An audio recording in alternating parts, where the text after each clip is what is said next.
Welcome to Strong by Nature, your portable campfire sessions for living strong, balanced, and connected the grizzly way.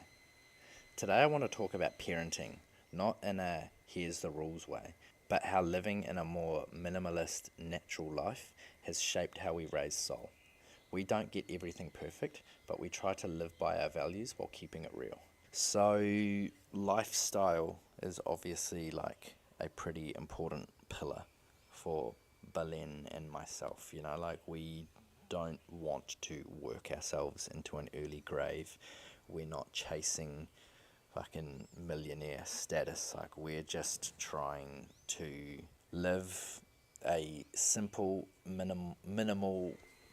I don't want to say minimalist because minimalism isn't really our full thing, but we definitely take a lot from that. Just like living a more simple, I will say minimal lifestyle, but still, obviously working as hard as we need to fund that. Like we've learnt, like the less stuff and the less expenses you have, like the less hard you really need to work to maintain that. Obviously, like we've still got goals, like we're still saving for travel and all of these other little things, but just by stressing less about some of the stuff that people really care about a lot this day and age has really made us have a way more sort of laid back and chilled work lifestyle, if that makes sense.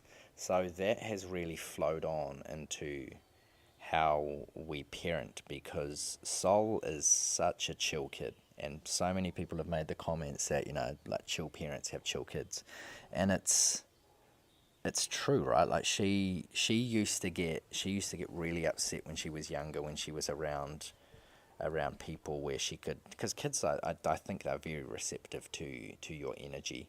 And we had a friend who was going through a bit of a hard time, and every time he was around Sol, like she just picked up on that horrible energy, and she would just be beside herself, screaming, just didn't want to go near him. And she eventually, like, he sorted his stuff out. He found a bit more balance in his life, and she was cool again. But yeah, she's always been very receptive to energy, and so being aware of that has really helped us really try and stay more grounded and more chilled in everything that we're doing. Like early days, and so Sol was born in Australia. We'd sold our cafe a few months before, so when she was born, neither of us were working. We were just cruising. We were just having a good time. Then we went to Ecuador for a few months. So we went to Ecuador for 3 months while Sol, when she was 3, we moved to New Zealand when she was 6 months old, sorry. So by the time we got to New Zealand, we were really ready to sort of settle into a more chill, minimal style of parenting with her. And we'd taken a lot of influence from my brother and his wife. And so we'd got Sol into the cloth reusable nappies, and like that was awesome, because it was one expense you didn't have to worry about. You weren't paying for nappies, and it really wasn't that hard. Like we had inherited a whole lot of those from a friend in Australia actually, but my mum came to visit. We sent them back with her. She had an empty suitcase, so she took all these reusable nappies back to New Zealand for us. That's also why we started using them there. But just that to begin with was cool, because we weren't contributing extra waste that we didn't need to. And I'm not going to lie, like we have since gone away from that. We moved into another house and we didn't have a dryer, and it became a pain in the ass. And then now here in Ecuador, she's only using nappies at night now, while we're still transitioning through the whole potty training and everything. So we are just using the disposable ones. But that whole period of just using cloth ones was awesome, because our whole mentality for those few months as well was like minimal waste. So like, let's try and buy products that don't have a whole lot of waste either, and let's try and look for natural remedies where we can. Again, a big influence from my brother and his wife. The whole natural remedies thing as well was something that we've always kind of sworn by. Like she hasn't had to have, I don't know if it's called this everywhere, like paracetamol for kids. So Pamol is what it is, and definitely in New Zealand, I'm assuming everywhere. But yeah, she hasn't had that too many times. But yeah, natural remedies. So we find like when she's got a bit of a sore throat, just putting a bit of lemon in her water and just giving her a spoon of honey is much more effective than giving her a whole different sort of medicine again. And there's this cough syrup that you can buy here in Ecuador, but you can only get it in certain spots. But it's all natural stuff. Like I imagine it's like the old Irish moss that we used to get when we were kids, but it's all natural, and we give her that, and that works wonders. Like we know that just putting more ginger in your diet can help out when you get a bit of a cold. More honey, more lemon, more of these things. So we just try and put that into her food more naturally, and yeah, sickness hasn't been a massive thing. Like we really try to stay away from anything too unnatural in terms of remedies and that for her. We really try to limit refined sugars with her. Yeah, there's certain things that we do give her that has a little bit in it, but that's life these days as well. Like you've got to make it fucking easy and livable as well. But that's more or less the way we eat. The majority of our meals are whole foods. We do tend to have cookies around the house every now and then, or like I'll make them.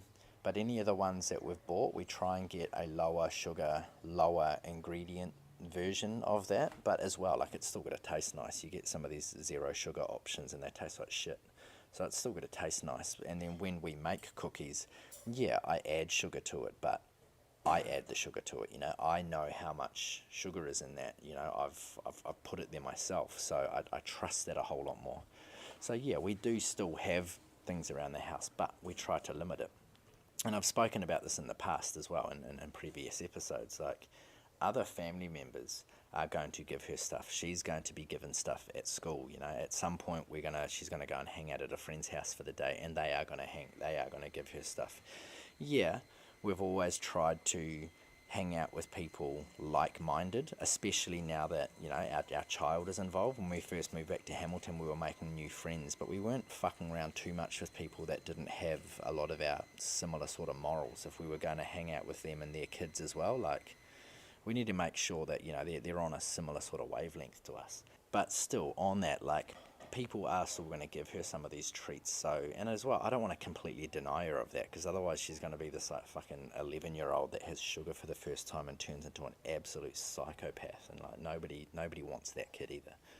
So yeah, she has a little bit of it, but by not having much at home, when she has it in those other areas, it's not an overload. It's not going over that sort of 80-20 sort of lifestyle that we try to live ourselves. So screen times as well is another one that has been quite controversial with a lot of people, how they do it.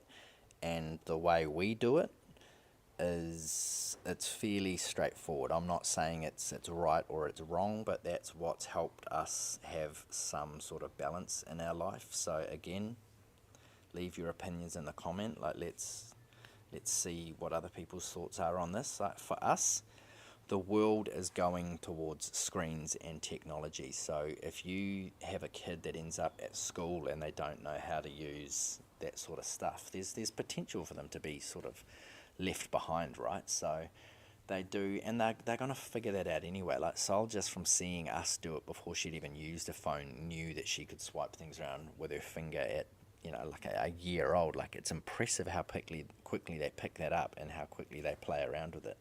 So we try and keep screen time to a, like, look, if we're hanging out with friends and it's gone late, and typically Sol is usually one of the youngest kids there, and she's also kind of in that age group where she's not small enough now to just be one of those babies that you just tuck away for a sleep at 6 p.m, but she's also not old enough to just want to just sit down and chill with the older kids.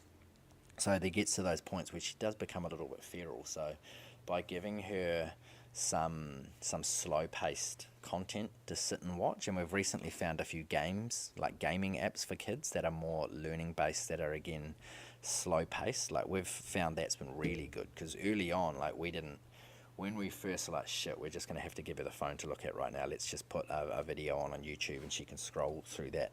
It didn't take her too long to realise that she could flip the phone straight up and down and just skip up and down, and all of a sudden she was on shorts for kids that were like bright and fast paced, and you could just see her getting overstimulated. So finding out about YouTube Kids, and with YouTube Kids you can set the content that they can and can't see. She can still turn it into short mode, but only if I've made that particular video accessible to her. So I still struggle. I find it like a little bit of a runaround on the parents' end, because every time you make a change, you've got to do like solve a maths equation to prove that you're an adult, which is, it's pretty silly, really. But you've got to go through this whole sort of rigmarole, so it can take a little bit of time. But we've found a few channels we thought were okay at first, which we've since gotten rid of. But our big one we've found is just anything slow paced. So a lot of the older cartoons that we used to grow up with that had a fucking stationary background, that is dynamite, because there's not a whole lot going on the screen at the whole time. So we'll put on Little Bear a little bit with her. We'll put on Bluey. Bluey is a massive one because it's been done in that old school style of animation. Sorry, rubbish trucks out the front. What else? We've put on like the old like Looney Tunes, and she loves Tom and Jerry. I don't even know how she discovered that, but we've got the Jetsons. She watches that a bit, but those slow-paced backgrounds are awesome for her. We put on the Wiggles because again, it's not too overstimulating, and she's singing and she's learning, and she gets up and she dances. So we try and bounce around with a lot of that. Miss Rachel is another one, and there's some Spanish versions of Miss Rachel which we put on as well, because obviously for us the whole bilingual thing is very important. So we have a lot of content that is in English and a lot that's in Spanish.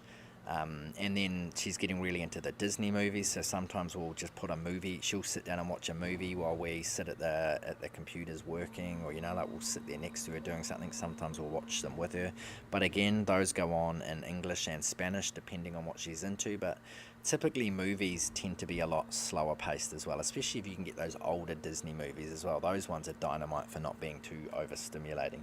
But that's our big thing. But unfortunately, like, there's certain situations where the phone has been easier. It's changing a bit now, because we're finding more kids her aged, and there's this couple we've met recently that are very similar minded to us in the way that they raise their kids, and so seeing our daughters play is fucking cool, because they're just exploring. There's other kids that'll, they've always got their tablets with them, which that can make it a little bit tricky, because you're trying to tell someone, no, just play with something, but the only other kids there are both sitting down on their own tablets doing their own thing, and it's like, well, fuck, how do we tell Sol in this moment that she's not allowed to, because we really want to carry on our conversation. So Khan Kids Academy, I'm pretty sure it's called. Again, I'll put a whole lot of links in the description of this one, but Khan's Kids Academy.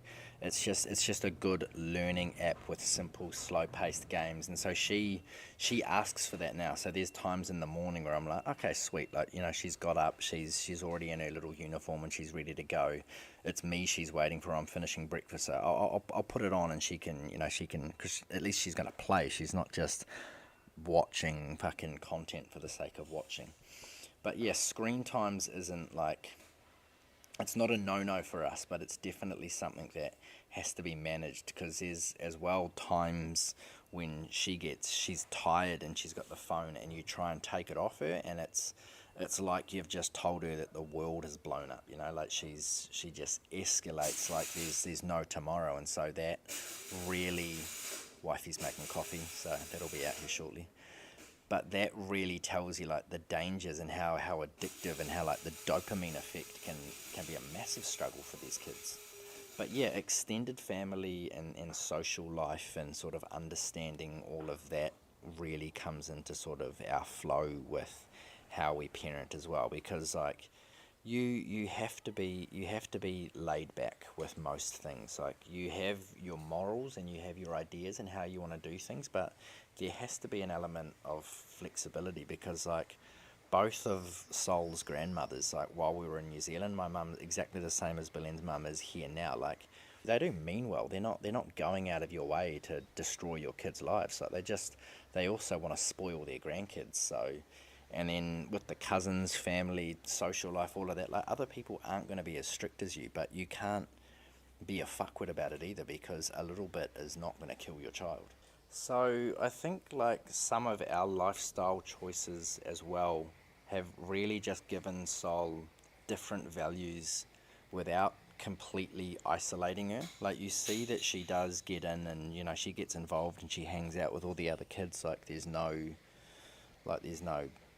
drama, but you just see the way that she sort of holds herself and goes about things, that you see that just the different values have given her a different perspective on life. Like, just seeing her, like, there's been a couple of times lately we've been out for dinner or catching up with a friend, and she's content just sat on the ground stacking up rocks or walking around talking to the plants. Like, she's got no problem entertaining herself because she does it fairly regularly. Like, she's an only child, and she doesn't get given the phone all the time, and we've never gone crazy with buying her toys either. Like, she's got a shitload of toys, but we don't go crazy just buying her new things all the time. Like, she entertains herself really well. Like, the amount of time she comes home and she's content.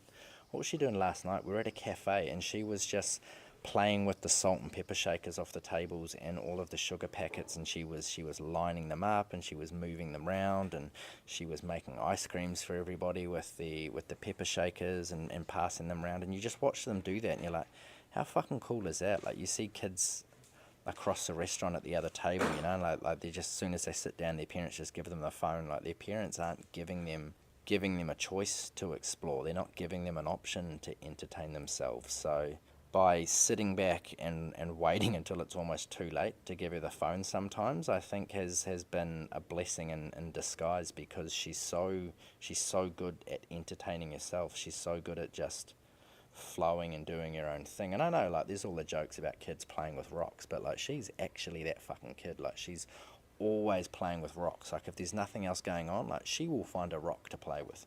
It's about not trying to implement perfect parenting as well. Like, we're trying to be intentional with a lot of the stuff we do, but we also know that, like, we're learning how to do this as well. Like, something that not a lot of people, I think, speak about or are even aware about with parenting is that you are two people who were raised completely differently, who only have the experience of their own parents and their own family to sort of gauge how to be a parent, but they're completely different, opposing values a lot of the time. So when you don't talk about how different your upbringing and how different your parents were and all of that were, by the time it comes to you trying to do it together, like, it can be tricky. I'm grateful that we've always been, we've always talked a lot about our upbringing. Like, there was some arguments early on that we just turned out were just cultural differences. We just didn't understand where the other person was coming from exactly. And so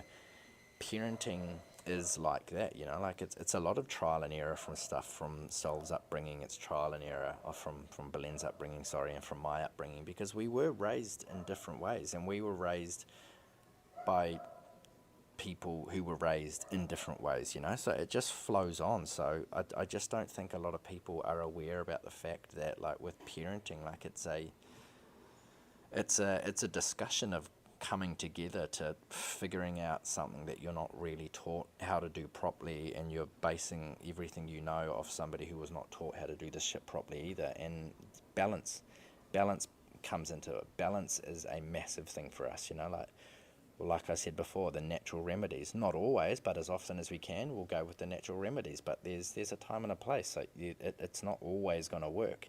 The cleaner eating is all about balance as well. Like, we could be real assholes about it, but she would have no mates, and our family would not want to hang around us anymore. So there has to be the balance with how clean the kids eat, and screen time, being mindful of screen time. Like, you can't completely deny them of that. Like, it's a handy tool. Like, it's a super effective learning tool as well. Like, the amount of language that she picks up on just by watching things, the new songs she sings along with just by watching things. There's so much stuff she's learning, like her counting and her shape recognition and her color recognition, all just from these different games she's playing. Yeah, she's picking up stuff at daycare as well, but, like, you can't completely deny them screen time because it's effective. You got to be mindful about it. You've got to have flexibility. Like, balance in anything does not work without being flexible. And as well, you've got to be aware of influence versus environment. Teaching at home while knowing that family and society will be different, right? Like we're already like starting to come to that point where she's starting to see that, like other kids have different stuff and they're doing different things, and so those questions aren't really coming yet, but you can see that she's thinking them. She's aware that, like I said before, the other kids get more screen time than her, or the other kids are eating more candies than she is. So that's the difference between influence and society. Like she's going to be influenced by these other kids she's hanging out with a lot who are influenced by their parents. So we've got to do what we can at home to make her understand as well that, like there's what we do at home and then there's what goes on in the rest of the world. Teaching Sol how to make choices for herself as well, and to not just follow strict rules. Like we've always been super carefree with her climbing and doing shit. Like obviously, like we're not letting her put herself in any real danger, but like there's kids fall down, they fall off things, they scrape their knees, they bang their heads, but the confidence they learn from trying those things, like as soon as Sol could walk, she was pulling herself up onto shit. So we were like, sweet, let's see how high you can get yourself within reason.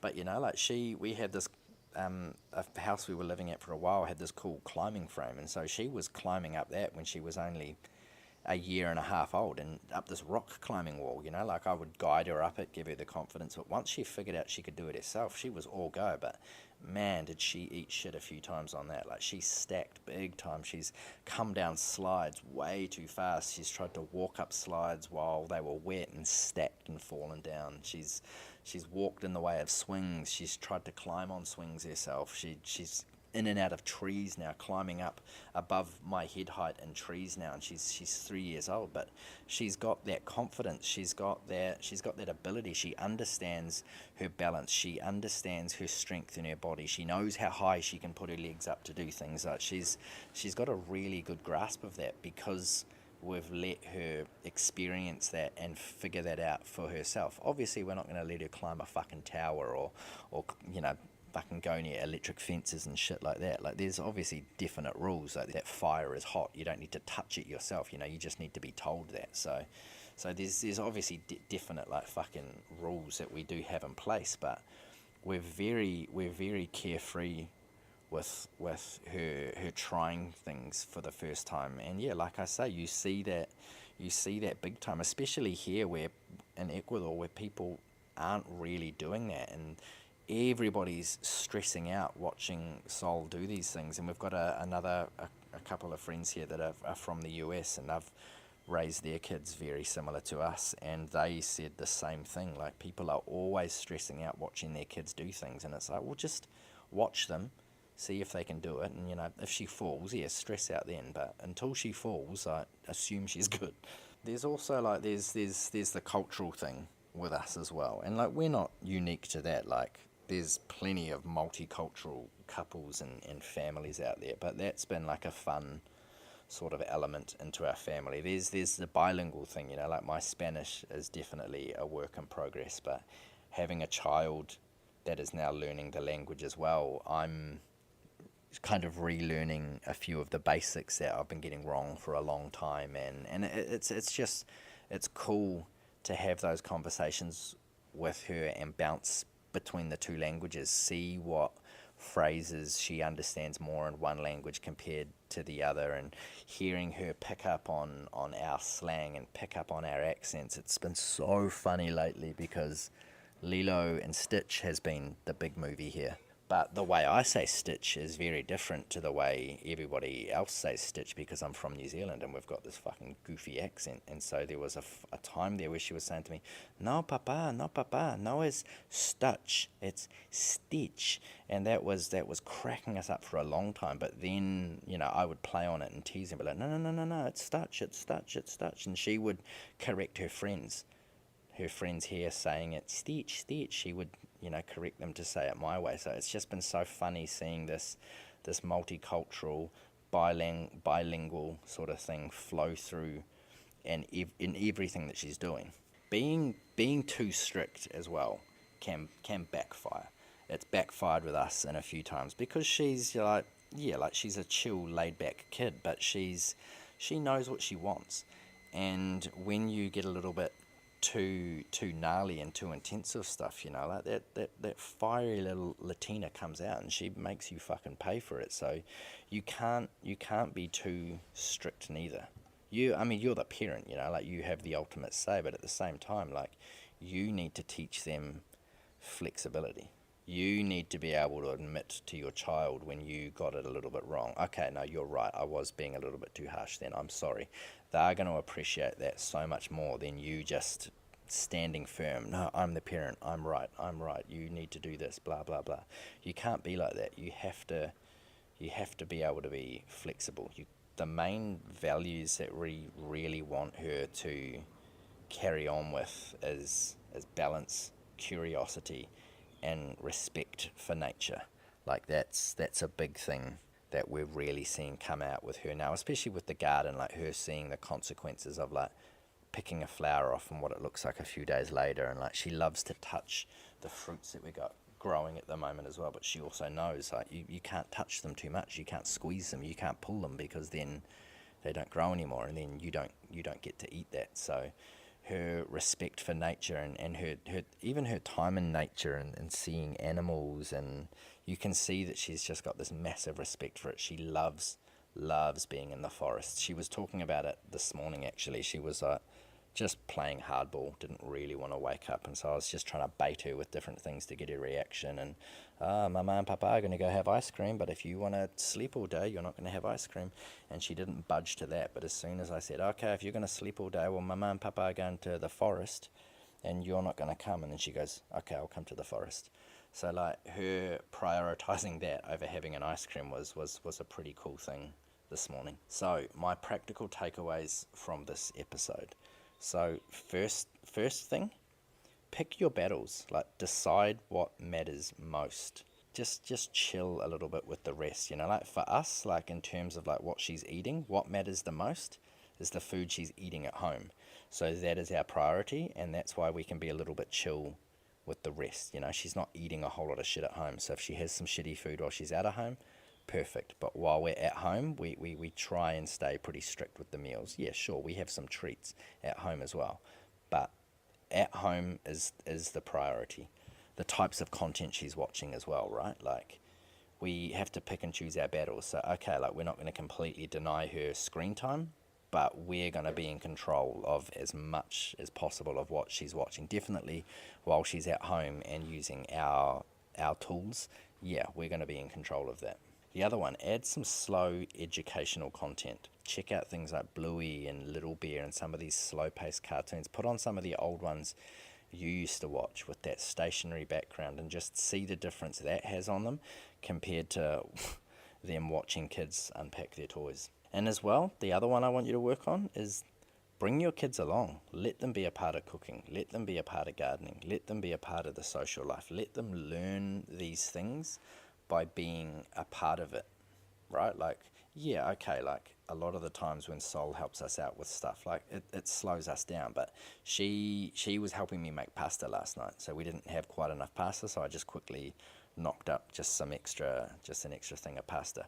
So as I was rolling that out with the rolling pin on the bench, she wanted to get up. She wanted to try that out. And she's not strong enough to push it, but, like, I'd kind of get it flat, let her do that for a bit while I had to, stir the sauce or something like that. And then, then we rolled it all up. We sliced it into the strips. And then she wanted to unroll each piece. So cool, you can do that as well. And so then when she sat down to have dinner, she was so proud of herself being able to tell her mama that, I made the pasta. And so that even that, she now sees, okay, we've taken these couple of ingredients, we've turned it into pasta, we've put it in water for a couple of minutes, and then now you're eating that. A lot of the food, like the herbs that you're eating in that soup, she saw me get them from the sauce, sorry. She saw me get that from the garden. So she is seeing this whole process come about and really starting to understand, like, oh wow, like it's easy to make your own food. So let them be a part of that. If you're raising a kid a little differently, I'd love to hear what worked for you and where you've learnt to just let it go. Raising a family with different values isn't about building a bubble. It's about guiding with intention, letting kids explore, and holding space for balance. Stay strong, stay balanced, and stay connected. That's the Grizzly way.